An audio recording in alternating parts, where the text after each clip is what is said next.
Boche gold and diamonds. Buy now pay later. ഇന്നത്തെ വിദ്യാർത്ഥികൾ അധികവും മൊബൈൽ ഫോണുകളിൽ വരുന്ന റീലുകളും ഷോർട്സുകളുമാണ് കാണുന്നതെന്നും അതുകൊണ്ട് തന്നെ സ്വന്തം ചുറ്റുപാടിൽ നടക്കുന്ന കാര്യങ്ങൾ ഇവ അറിയുന്നില്ലെന്നും Indian reserve battalion command P Vahid IPS പറഞ്ഞു.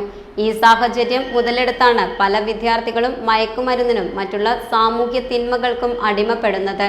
ആറ്റൂർ അറഫ സ്കൂളിൽ ഉന്നത വിജയം നേടിയ വിദ്യാർത്ഥികളെ അനുമോദിക്കുന്ന ചടങ്ങും PTA വാർഷിക യോഗവും ഉദ്ഘാടനം ചെയ്ത് സംസാരിക്കുകയായിരുന്നു അദ്ദേഹം.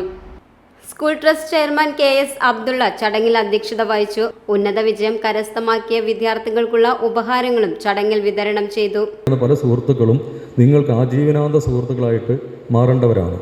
നല്ല കൂട്ടുകെട്ടുകളുടെ പ്രാധാന്യം അവിടെയാണ്. ഇപ്പോൾ മയക്കുമരുന്നുകളെ കുറിച്ച് പറയുകയാണെങ്കിൽ 79% കുട്ടികളും മയക്കുമരുന്നിൻ്റെ ഉപയോഗത്തിലേക്ക് കടക്കുന്നത് സൗഹൃദങ്ങളുടെ സ്വാധീനം കൊണ്ടാണ്. ആ സൗഹൃദം നമ്മളെ നല്ല വഴിക്ക് നയിക്കുന്നില്ല എന്നുള്ളത് കൊണ്ടാണ്. അവിടെ ഒരു നല്ല സൗഹൃദം ഉണ്ടെങ്കിൽ ഒരുപക്ഷെ നിങ്ങളെ തിരിച്ചു വിളിക്കുമായിരിക്കും. അപ്പോൾ നമ്മൾ ഈ വിദ്യാലയത്തിൽ നിന്ന് പഠിക്കുന്നതിൽ ഏറ്റവും പ്രധാനപ്പെട്ട ഒരു കാര്യത്തിൽ കമ്മ്യൂണിറ്റിയിൽ, പൊതുസമൂഹത്തിൽ എങ്ങനെ നമ്മൾക്ക് ജീവിക്കണം എന്നുള്ളതാണ്. Time kids pre school, Mannannur road, Vaniyamkulam. Dot view news. കാഴ്ചകളാണ് ലോകം, കണ്ടു തുടങ്ങുക.